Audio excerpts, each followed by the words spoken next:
livro dos Reis, capítulo 4, versículo 1 ao 7, está escrito: E uma mulher das mulheres dos filhos dos profetas clamou a Eliseu, dizendo: Meu marido, teu servo, morreu.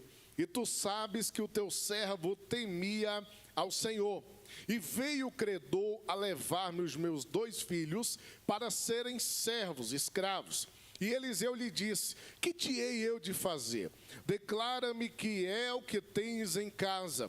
E ela disse: Tua serva não tem nada em casa, senão uma botija de azeite. Então disse ele: Vai, pede para ti vasos emprestados a todos os teus vizinhos, vasos vazios, não poucos. Então entra e fecha a porta sobre ti e sobre teus filhos, e deita o azeite em todos aqueles vasos, e põe à parte o que estiver cheio. Partiu, pois, dele e fechou a porta sobre si e sobre seus filhos. E eles lhe traziam os vasos, e ela os enchia.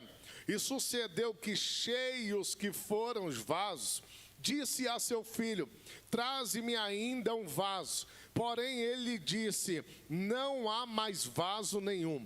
Então o azeite parou. Então veio ela e o fez saber ao homem de Deus, e disse ele: Vai, vende o azeite e paga a tua dívida, e tu e teus filhos vivei do resto. Tome assento adorando ao Deus que multiplica azeite. Aleluia. Nessa noite eu quero pregar sobre o tema: o azeite parou. Nós lemos uma passagem muito conhecida e uma passagem simplória, bastante simples da Bíblia Sagrada, que narra o segundo milagre do ministério profético de Eliseu. Eliseu, que fora sucessor de Elias, recebe sobre si a porção dobrada do Espírito de Deus que habitava em Elias, e Eliseu é extremamente usado por Deus para operar milagres. É levantado pelo Senhor como um profeta. E quando nós chegamos aqui na referência que acabamos de ler, no capítulo 4, a partir do versículo 1 do segundo livro dos Reis, a Bíblia Sagrada nos traz esse relato, que essa mulher viúva, ela era viúva de um dos filhos dos profetas. Ela vai até o profeta Eliseu e comunica a ele a sua necessidade. Qual era, pastor Laércio, a necessidade daquela mulher? A necessidade daquela mulher era uma necessidade financeira. Ela relata ao profeta Eliseu que ela, que agora era viúva, tinha uma dívida que o seu marido vivo havia contraído, ainda em vida aquela dívida, e que agora ele morto, a dívida continuava, e os credores vieram cobrar e ela não tinha como pagar. Então o pagamento seria os credores levarem os 2 filhos dela para serem escravos, e assim a dívida estaria paga. Era um costume bem comum naquela época, onde a escravidão era legalizada e permitida. Não tinha dinheiro para pagar, um escravo então resolvia o problema, e a dívida era paga. Os irmãos lembram da história de José em Gênesis 37, que ele foi vendido pelos próprios irmãos como escravo. Então o escravo tinha muito valor financeiro, e por isso que os credores que viram que aquela mulher não tinha dinheiro para pagar, eles arrumam uma solução para ela. Não foi uma solução que a agradou, mas foi a solução que eles tiveram de levar os 2 filhos escravos dela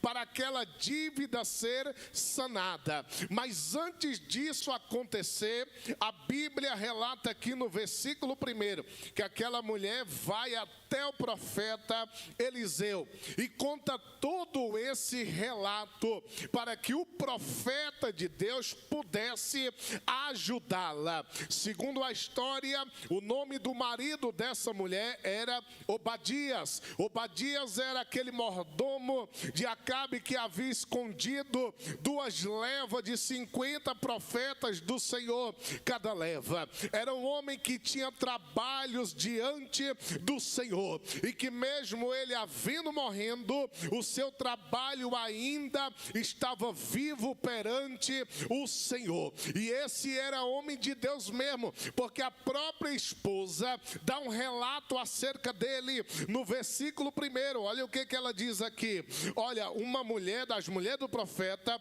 clamou a Eliseu dizendo: meu marido, teu servo, morreu, e tu sabe que o teu servo temia ao Senhor. Irmãos amados, a própria esposa, ela dá característica, ela dá testemunho acerca do seu marido. Você quer saber se um homem de Deus de fato é homem de Deus? Vai conversar com a esposa dele e ela vai lhe dar um relatório, porque tem muitos homens aí dizendo-se de Deus, que só é de Deus da porta da igreja para cá. Aqui dentro ele é um anjo, mas em casa é um demônio. Aqui dentro ele é santo, mas em casa é profano. Aqui dentro ele é ovelha, mas em casa é bode. Aqui dentro ele é Abel, mas em casa é Caim. Aqui dentro ele é até Moisés, mas em casa ele é Coré, Datã e Abirão.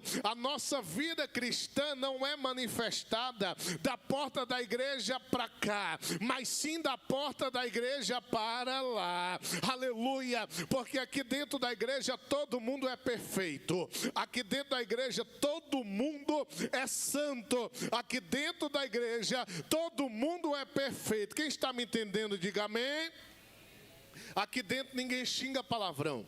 Aqui dentro ninguém fofoca. Aqui dentro ninguém mente. Aqui dentro ninguém agride o outro. Ninguém dá tapa na orelha do irmão ou da irmã. Ninguém dá chute, ninguém mostra o dedo para ninguém. Aqui dentro é uma bênção. Todo mundo é santo, mas Deus conhece a nossa vida da porta da igreja para lá. Talvez quem ver aqui dentro um crente pregando bem, cantando bem, ou até bem vestido, pense: esse daí é santo demais.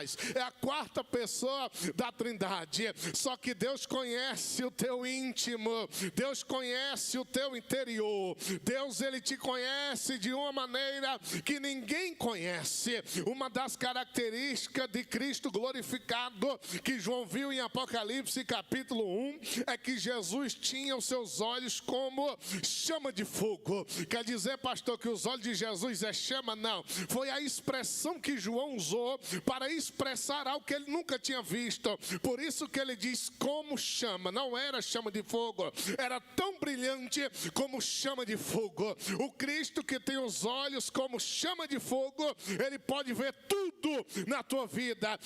Ele te conhece por completo. Eu vou repetir porque só a irmã aqui que louvou deu glória.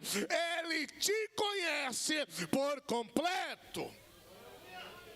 Quem era esse homem aqui? Ele era servo de Deus. Esse homem aqui que a história chama de Obadias, marido dessa viúva, ele era homem de Deus. Ele era servo de, a própria esposa diz aqui para Eliseu, versículo 1, parte B: meu marido, teu servo. Meu marido, teu que, igreja? Teu? Muito fraco, teu? Agora eu estou numa igreja pentecostal. Meu marido, teu servo. O título que aquele homem tinha na mente da sua esposa é que ele era servo de Deus. E apenas 8 pessoas na Bíblia receberam esse título de servo de Deus. Aleluia. Na nossa atualidade, nós também precisamos ter esse título na nossa vida de servo de Deus. Aleluia. Porque se o título vem é porque a obra veio primeiro, aleluia. Hoje em dia, na nossa geração, na nossa atualidade, quase ninguém quer mais ser servo de Deus. Todo mundo hoje quer ser apóstolo, quer ser bispo, quer ser semideus, quer ser isso e aquilo, mas não quer mais ser servo de Deus, não. E esse termo alguns até acham pejorativo, mas vai para a Bíblia, vai ler a Bíblia. Paulo inicia a sua carta aos Romanos, capítulo 1, versículo 1, dizendo: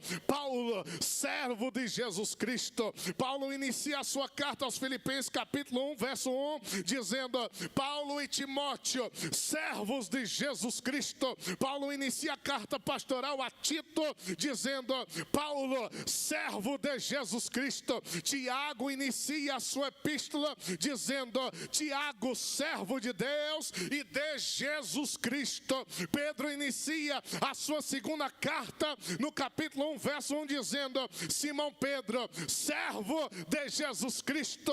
Judas inicia a sua epístola, dizendo: Judas, servo de Jesus Cristo. Apocalipse capítulo 1, versículo 1, está escrito: revelação de Jesus Cristo, a qual Deus deu aos seus servos sobre as coisas que brevemente devem acontecer, e as notificou a João, seu servo. Só quem é servo de Deus, solta o teu melhor glória a Deus essa noite. Aleluia. Esse varão aqui era servo de Deus, aleluia. Ele era tão servo que quando morreu deixou a dívida para a mulher. Eita Jesus, servo de Deus passa luta, irmão. Misericórdia, e passa luta sim. Sofre mais do que sovaco de aleijado. Pense num trem que sofre, é servo de Deus. Oh glória. Por isso que hoje em dia é mais fácil querer ser apóstolo, bispo, rei, semideus, sei lá. Mas servo de Deus passa luta. Só que o Senhor, Ele ampara. Ele não deixa o seu servo mendigar o pão, aleluia. Nem que seja o pão de cada dia, o Senhor sempre suprirá todas as vossas necessidades. Quando eu leio essa passagem, eu aprendo 6 preciosas lições na vida dessa mulher. Primeira lição que eu aprendo está no versículo de número 1. Já vou chegar no tema: o azeite parou. Primeira lição que eu aprendo aqui no versículo 1, está escrito: clamou a Eliseu dizendo. Primeira coisa que eu aprendo com essa mulher, que ela foi contar o seu problema para a pessoa certa. Ela foi relatar o seu problema para a pessoa certa. Por que que muitas das vezes nós quebramos a cara? Porque contamos os nossos problemas para pessoas erradas. Nós não contamos para quem pode nos ajudar. Nós contamos para um colega de trabalho que é ímpio, fumador de maconha e prostituto, mas não comunicamos para quem pode nos ajudar. Não contamos para o nosso irmão em Cristo que congrega conosco na igreja. Essa mulher, ela foi relatar o seu problema para o profeta Eliseu e clamou a Eliseu dizendo, ela foi comunicar com aquele que poderia lhe dar ajuda. Por isso que a Bíblia diz em Romanos 12:13, comunicai com os santos as vossas necessidades. Comunicai com quem, igreja? Comunicai com as vossas. Ei, não é com qualquer um, é com os santos, aleluia, é com a igreja, ei, é com o teu pastor, é com os obreiros da casa do Senhor. Vai contar o teu problema para quem pode te ajudar. Quando tu conta teu problema lá no teu trabalho, na escola, onde você estiver, as pessoas vão zombar, vai falar, olha lá o crente passando luta, olha lá o crente passando, Deus me livre de ser crente. Você vai envergonhar o nome do Senhor. Mas quando tu conta para um servo de Deus, para uma serva de Deus, a primeira coisa que ele vai dizer é, vamos orar, aleluia, vamos orar que Deus vai trazer uma solução para esse problema. Comunica a partir de hoje as tuas necessidades com os santos e Deus vai te dar vitória. Segunda lição que eu aprendo com essa mulher aqui, aleluia, eu estou correndo para dar tempo de falar tudo que Deus me deu. Segunda lição que eu aprendo com ela, final do versículo 2, quando Eliseu pergunta para ela, olha, o que é que tu tem em casa? Me declara aqui, você quer comunicar comigo? Serve Deus, sim. Então me declara o que é que tu tem em casa. E o final do versículo 2, a mulher diz assim, olha, a tua serva não tem nada senão uma botija de azeite, aleluia. Segunda lição que eu aprendo com essa mulher aqui, o crente sempre tem alguma coisa. Ei, o crente sempre tem alguma coisa. Talvez tu não tenha tudo, mas você tem alguma coisa. Lembra de Atos capítulo 3, Pedro e João foram para o culto da tarde, o culto de oração, aleluia. Os principais apóstolos, Pedro e João, vão lá para o culto da tarde, o culto da hora nona, a oração de 3 horas da tarde. E quando eles estão entrando no templo para orar, na porta mais bonita do templo, chamada Formosa, lá estava um aleijado de ambos os pés pedindo esmola. Ele foi bem na hora do culto para pedir esmola. E aí Pedro olha para aquele aleijado e diz assim, olha para nós. O aleijado mendigo olha doido para receber uma esmola. Aí Pedro diz, eu não tenho prata, eu não tenho ouro. Não tenho prata, não tenho ouro. Ei, contextualizando aqui, contemporaneizando a passagem, Pedro iria dizer para aquele aleijado, fala, rapaz, eu estou mais quebrado que arroz de terceira. Ei, eu estou vendendo o almoço para comprar janta. Essa crise me quebrou. Eu estou quebrado, não tenho nada, nem um centavo. Eu não tenho prata, eu não tenho ouro. Imagina, irmãos amados, a decepção daquele aleijado. Mas o servo de Deus, aleluia, pode até não ter ouro e nem ter prata, mas alguma coisa o crente tem, aleluia. O verso continua com Pedro dizendo, mas, oh glória, mas o que tenho, aleluia. Quando Pedro diz isso, ele está dizendo que o que ele tem não é da terra. Tu não entendeu, tu não entendeu. Ei, só irmã que não. Ei, quando Pedro diz isso, ele está dizendo, o que eu tenho não é da terra, o que eu tenho é do céu, aleluia. Mas o que tenho, isso eu te dou. As coisas da terra tem gente muquirana que não reparte, mas a do céu Deus te deu para repartir, aleluia. Ei, mas o que tenho, isso eu te dou, em nome de Jesus. O nazareno, ei, o termo nazareno queria dizer o favelado. Nazaré é uma favela pior do que o sol nascente na época de Jesus. Aí Pedro faz questão de identificar quem é que estava curando. Em nome de Jesus, o nazareno, levanta-te e anda. Porque ele levantou, pastor? Porque o crente sempre tem alguma coisa. Você tem alguma coisa, aleluia. E é nisso que você tem que Deus vai manifestar um milagre na tua vida. O crente sempre tem alguma coisa, aleluia. Ei, tem gente que se comisera tanto, que diz, eu não sou nada. Ei, irmãos, para com isso, Deus não usa nada. Ei, você pode ser pequeno, Deus usa vaso pequeno sim. E até melhor que enche mais rápido. O grande dá trabalho, demora. O pequeno não, enche ligeiro, rápido. Ei, você não é ninguém, você é alguém, aleluia. Ninguém é o diabo, oh glória. Ninguém é o diabo. Lembra de Apocalipse 3:11, quando Jesus disse, guarda o que tens para que ninguém tome. Ei, como é que ninguém vai tomar? Ninguém aqui é o diabo. Ninguém tome a tua coroa. Paulo escrevendo aos Coríntios, ele disse que quando a igreja fala em mistério, ninguém entende. O diabo não entende o que a igreja fala. O diabo que é um ninguém. E você é alguém. Aleluia. Em Mateus 9, do 18 ao 21, quando Jesus está indo para a casa de Jairo, aquela mulher que há 12 anos tinha um fluxo menstrual, toca na orla de Jesus, e Jesus para e diz, alguém me tocou, aleluia, porque de mim saiu poder, dunamis, virtude escute, você não é ninguém. Você é alguém por quem Cristo morreu na cruz.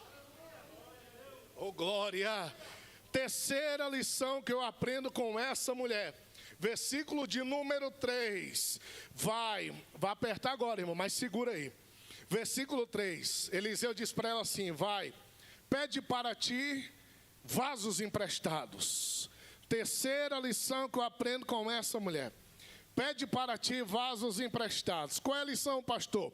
Aquela mulher tinha um bom relacionamento com seus vizinhos. Porque pastor Demóstenes, se ela não tivesse um bom relacionamento com seus vizinhos, ninguém ia emprestar para ela vaso nenhum.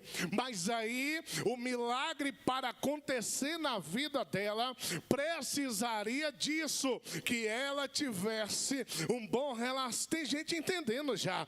Ei, tem gente que já pegou, aleluia. O pregador nem precisa explicar muito, porque tem gente que já está aqui no azeite, que já pegou, aleluia. Ei, Eliseu diz para ela: pede para os teus vizinhos vasos emprestados. Se aquela mulher fosse iracunda, rixosa, e fosse uma pessoa mal-humorada, todo mundo ia bater a porta na cara dela. Mas a Bíblia diz que ela conseguiu, foi muitos, aleluia, muitos vasos, porque o servo de Deus, ele não é rixoso, o servo de Deus não é iracundo, ele tem bons relacionamentos. Ei, ele é uma pessoa que tem boa relação interpessoal, aleluia. Aquele negócio de não me toque não serve para o crente, porque tu é luz do mundo e tu é sal da terra, aleluia. Eu não sei nem quem é meu vizinho, pastor, pois passe a saber.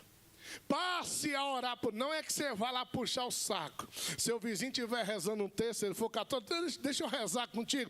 Não é isso, irmão, entenda. Ei, é ter um bom relacionamento. Porque tem vizinho que dá para você conversar bem. Tem outros que bom dia já é até demais, aleluia. É ter um bom relacionamento. Porque tudo que tu fizer, o teu vizinho vai dizer: olha lá o crente, aleluia. Olha lá o crente. Então dê bom testemunho, aleluia.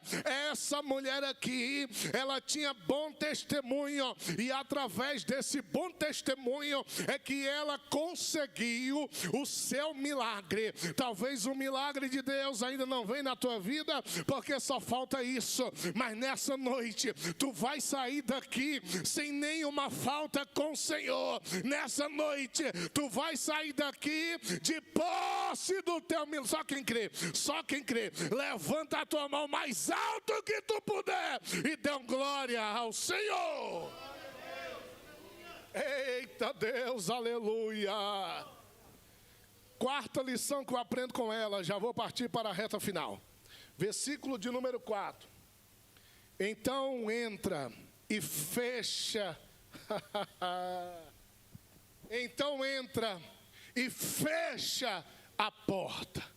Quarta lição que eu aprendo com essa mulher aqui: para o azeite descer, a porta tem que estar fechada. Vamos lá? Para o azeite descer, a porta tem que estar fechada. Vamos lá? Para o azeite descer... Isso, azeite não desce com a porta aberta. Porta fechada aqui está falando de intimidade. Aquela mesma porta que Jesus diz em Mateus 6,6: e tu quando orares, não é se orar, é quando tu for orar, e quando orares, entra no teu quarto, fecha a tua porta e ora a teu pai que está em secreto. Quer dizer o quê? Para conhecer alguém você precisa ter intimidade com aquela pessoa. Nós só conhecemos a Deus de fato quando depositamos tempo tendo intimidade com Ele, aleluia. Para o milagre acontecer na vida dessa mulher, a porta precisou ser fechada, aleluia. A porta fechada quer dizer que dentro daquele recinto, dentro daquele ambiente, estava acontecendo o milagre. E se a porta está fechada, quer dizer que o que acontece lá dentro não é sabido do lado de fora. E a partir de hoje, hoje, tu vai ter tanta intimidade com Deus, que quem te vê, aleluia, de fora, não vai entender. Isso é profético, oh glória. Quem te vê por fora, não vai entender o que está acontecendo na tua vida, mas isso vai ser resultado da porta fechada, aleluia. Fecha a tua porta, fecha a porta da incredulidade, fecha a porta da falta de fé, fecha a porta da frieza espiritual, fecha a porta do comodismo, aleluia, fecha a porta da carnalidade, fecha a porta da rasura espiritual, mergulha profundo na presença do Senhor. Deus não te quer mais no raso, hoje Ele te chama para ir no profundo, aleluia, para ir no profundo com Ele. Louvado seja Deus. Daria para falar mais coisas, mas o tempo não permite, porque nós temos aqui a quinta lição que eu aprendo com essa mulher. Final do versículo 4, que você leu comigo aqui. Final do versículo 4 está escrito: e põe à parte o que estiver cheio. Eita Deus. E põe à parte o que estiver cheio. Quinta lição que eu aprendo com ela nesse verso aqui: o vaso cheio, ele é separado. O vaso cheio, ele não fica junto com os vasos vazios, não. O vaso cheio fica separado. Quando a gente fala de santificação na igreja, fica uma coisa cafona, retrógrada, antiquada. E as pessoas pensam: o que eu vou ser esse crente antiquado, cafona? Só que santificação no Novo Testamento, no grego é makarios. Makarios quer dizer separado. Santificação é isso, é você se separar do que desagrada a Deus, aleluia. Você assistir 5 horas de Netflix não agrada ao Senhor, aleluia. Mas você se separar de ficar preso, preste atenção, eu não sou extremista de dizer que você está proibido, não, mas preste atenção, você se separar, não vou dedicar tanto tempo a isso não, isso aqui se eu tiver tempo eu vejo, se não tiver eu não vejo, eu não vou dedicar tempo a isso, porque eu não dediquei nem 1 minuto lendo a Bíblia, nem 10 minutos de joelho, 3 cultos na semana eu falto em 4, então vou ficar 5 horas, não, se separa, aleluia, daquilo que desagrada ao Senhor, oh glória, porque tem crente que acha muito tempo, 2 horas no culto, adorando a esse Jesus que morreu por você, aleluia, mas não acha pouco, vê lá 90, até mais, e vê ali mais de 2 horas homens correndo atrás de uma bola. Ei, nessa noite, se separa de tudo que desagrada ao Senhor, e você vai receber azeite do céu sobre a tua vida. Quinta lição: põe à parte o que estiver cheio. Automaticamente, quando o crente fica cheio de Deus, quando ele se esvazia das coisas do mundo, porque você não pode encher um recipiente que já está cheio, não é verdade? Para encher o recipiente precisa de quê? Está vazio. Então quando você se esvazia das coisas do mundo, quando você se esvazia de tudo que desagrada a Deus, aí sim, você estará preparado para ser cheio pelo Senhor. E quando Deus te encher, tu não vai mais querer aquilo que é da terra. Ei, tu só vai querer aquilo que vem do céu. Aleluia. Tu só vai querer aquilo que vem do alto. Porque agora você que está cheio estará separado pelo Senhor para uma grande obra. Diga amém nessa noite, se você crê. Sexta lição, e aqui eu entro no final da mensagem. Sexta lição, parte B do versículo 6. Porém ele disse: não há mais vaso nenhum. Então o azeite parou. Você entendeu o milagre? O filho daquela viúva foi na casa do vizinho batendo porta. Ei, moço, me empreste aí, um vaso aí. Minha mãe mandou, eu vim pegar aqui um vaso, você tem? Eu tenho 3, leva, menino. Não, eu tenho 1, leva, eu tenho 2, eu tenho 10, leva. E aqueles meninos, filhos dela, aleluia, eles vão trazendo os vasos. E aquele vaso que ela tinha com um pouquinho de azeite, ela vai derramando e vai enchendo todos os vasos ali. E quando o vaso está cheio, ele é separado. Quando o vaso está cheio, ele é colocado à parte. Quando o vaso está cheio, ele é colocado no ambiente, aleluia. E a porta está fechada, mas o azeite está descendo.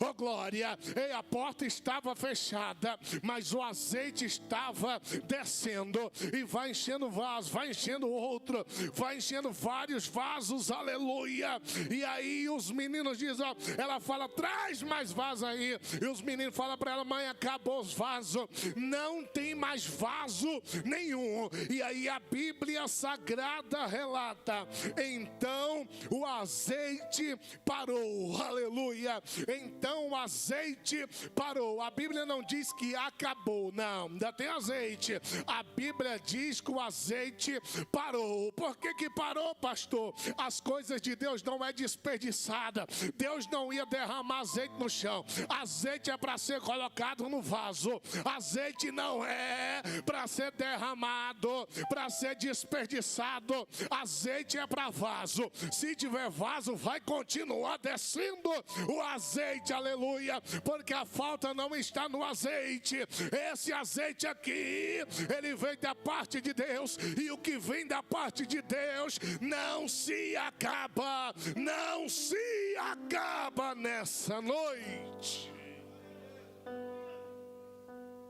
O que vai vir para a tua vida, Laramanagacébia, nessa noite, não vai se acabar. Se tu parar de orar, o azeite vai parar de descer. Se tu abandonar a igreja, o azeite vai parar de descer. Eu não vim aqui mentir, te enganar. Eu vim pregar. Ei, se tu parar de ler Bíblia, de congregar, o azeite vai parar, mas não vai acabar, porque a fonte do azeite de Deus não está na terra. Ei, a fonte do azeite de Deus, aleluia, está no céu. E sempre que tiver vaso com a porta fechada, comunicando ao próximo, ao santo, a necessidade, com bom relacionamento com os vizinhos, quando a porta estiver fechada, o azeite vai continuar descendo sobre a tua vida. Oh glória! Então o azeite parou. Eu aprendo nesse versículo de número 6 que a crise não está no céu. O céu, ele continua em sua total e plena abundância.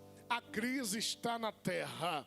A igreja não está em crise, ela está em Cristo, aleluia. Mas a igreja, quando abraça a terra, ela entra na crise que a terra está. Mas quando a igreja abraça o céu, preste atenção, as coisas de Deus, oh glória, ela recebe a abundância que vem do céu. Deus está lhe dando todo o manual nessa noite, para tu sair daqui abençoado, oh glória. Deus está lhe direcionando. Ei, Deus não é mágico, Deus não é gênio da lâmpada que tu esfrega, não. Tiago 4,8 diz, chegai-vos a Deus e Ele se afastará de vós. É isso? Não, chegai-vos a Deus e Ele se chegará a vós também, aleluia. Então quanto mais tu buscar, mais o azeite vai descer, mais o azeite vai descer, porque o que falta não é azeite, o que falta é vaso. Tu não entendeu? Foi nada. Ei, o que falta não é azeite, o que falta é vaso, aleluia. Se tiver vaso, vai descer azeite, aleluia. Azeite na Bíblia representa o Espírito Espírito Santo e a sua unção. Azeite na Bíblia representa o Espírito Santo e a sua unção. João 14, Jesus diz que o mundo não pode receber o Espírito Santo, mas a igreja, ela recebeu, ela está, e o Espírito Santo também está com essa igreja, porque no dia de Pentecoste, presta atenção, o dia de Pentecoste era a principal festa judaica, porque era a festa da colheita, a festa da prosperidade, a festa da grana, da colheita. O Espírito Santo desce no dia de Pentecoste. Ele não desceu no templo de Jerusalém, ele não desceu lá no meio do rito judaico, ele não desceu entre as nações que estavam em Jerusalém. O Espírito Santo desceu em um quarto vazio, em um cenáculo, aonde tinha 120 vasos. Aonde tinha 120 vasos orando. O Espírito Santo só desce na vida de crente que ora. Ele desceu naquele dia e cortou a faixa de inauguração da igreja do Senhor. A igreja foi fundada em Mateus 16, 18, mas foi inaugurada, aleluia, em Atos capítulo 2. E a igreja continua recebendo azeite do céu. A igreja continua recebendo a unção de Deus. E é essa igreja que subirá no arrebatamento, que se dará a qualquer minuto desse. O vaso que for vazio, ele vai continuar na terra, mas o vaso que for cheio, ele vai ser arrebatado. Fica de pé nessa noite, eu quero orar pela tua vida. O tempo já findou. Olha para mim antes de eu finalizar. O versículo de número 7. Aquela viúva vai até Eliseu e diz: olha, acabou os vasos, estão todos cheios. O que eu faço agora com tanto azeite? Porque o azeite era uma das coisas mais caras daquela época. Usava-se 5 quilos de azeitona para espremer 1 litro de azeite. Aleluia. Então era algo muito caro o azeite. E Eliseu diz para ela o seguinte: olha, paga as tuas dívidas, e tu e teus filhos vivei do resto. Tu não entendeu, né? Pastor Demóstenes não entendeu. Paga a tua dívida. Primeira coisa, Eliseu não falou para ela: olha, vai logo para Caldas Novas.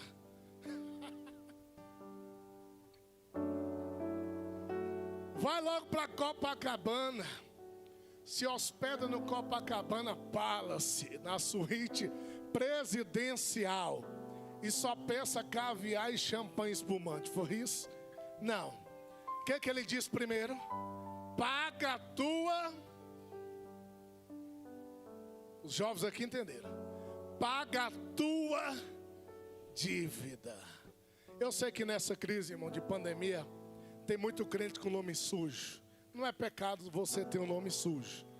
Tem muito crente com nome sujo, devendo demais. E Deus nessa noite, Ele te traz uma orientação de você saber administrar. Porque nós somos apenas mordomos. Nós não somos donos de nada, irmão. Nem da nossa vida. Nós não sabemos quantos dias temos ainda de vida. Como é que está a nossa vez na fila da morte? Se está logo ou se vai demorar, nós não sabemos. Nós não somos donos de nada. A gente precisou de alguém para nascer. Nascemos nu, pelado, careca e sem dente e chorando.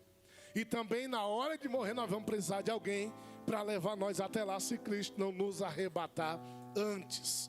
Então uma pessoa que ganha 10 mil, preste atenção que eu já vou orar. Uma pessoa que ganha 20 mil ou 25 mil, mas não se controla, ele vai passar necessidade. Ele vai estar toda hora recebendo ligação, cobrança, porque uma taxa dessa, o juros, quer dizer que o nível de empréstimo é maior. Você tem um nível de empréstimo maior, vai querer pegar tudo. E aí uma pessoa que ganha 20 mil não vive bem porque administra mal. Você pega um cidadão que tem um salário mínimo, não deve a ninguém. Ei, ele vive tranquilo, ele pode não luxar, mas ele deita e dorme tranquilo. Não tem ninguém infernizando ele no celular o dia inteiro. Ele não precisa bloquear número nenhum, porque ninguém vai estar ligando, cobrando ele, aleluia. Nessa noite o Senhor te dá um entendimento, aleluia, para tu saber administrar o que Ele colocou na tua mão, aleluia. Vai, paga a tua dívida e tu e teus filhos vivei do resto. O resto era muito mais do que a dívida. Eu aprendo nesse verso 7 de 2 Reis 4 que com Deus até o resto tem fartura, com Deus até o resto tem abundância, com Deus até o resto tem prosperidade, com Deus até o resto nos preenche, aleluia. Ei, eu não sei você, mas eu prefiro receber o resto da parte de Deus do que ter tudo da parte do diabo, aleluia. Quantos querem receber o resto de Deus nessa noite? Levanta a tua mão bem alta, porque eu quero orar pela tua vida agora, aleluia. Você que levantou a mão, em nome de Jesus, com temor de servo de Deus, eu te convido aqui à frente. Venha rápido, porque a hora já está acabando. Você que levantou a mão, vem aqui à frente. Eu quero orar pela tua vida hoje. Eu estou com vergonha. O servo de Deus não tem vergonha, não. O servo de Deus não tem vergonha, não. O servo de Deus, ele só sabe servir e adorar a esse Deus, oh glória. Eu vou orar pela tua vida agora. Baixou o retorno? Eu vou orar pela tua vida agora. E eu creio que Deus vai destravar o que está travado na tua vida. Porque nessa noite o Senhor te deu todas as diretrizes. O Senhor te deu todo o manual. Tem mais lugar aqui, irmãos? Ó, pode vir para cá. Aqui, né, pastor Moisés? Tem mais lugar aqui, aleluia. Oh, glória. Porque nós queremos orar pela tua vida. Nós vamos estender as mãos sem ira e sem contenda sobre a tua vida nessa noite. E você que entrou aqui de um jeito, vai sair daqui cheio, aleluia. Você que entrou aqui se sentindo um ninguém, vai sair alguém, oh glória. Você que entrou aqui com sentimento de rixa, de contenda e de divisão, vai sair daqui sendo amigo até do teu vizinho, oh glória. Pastor, não consigo, Deus vai quebrantar ele, e tu vai conseguir nessa noite. Curve a tua cabeça, nós vamos orar agora.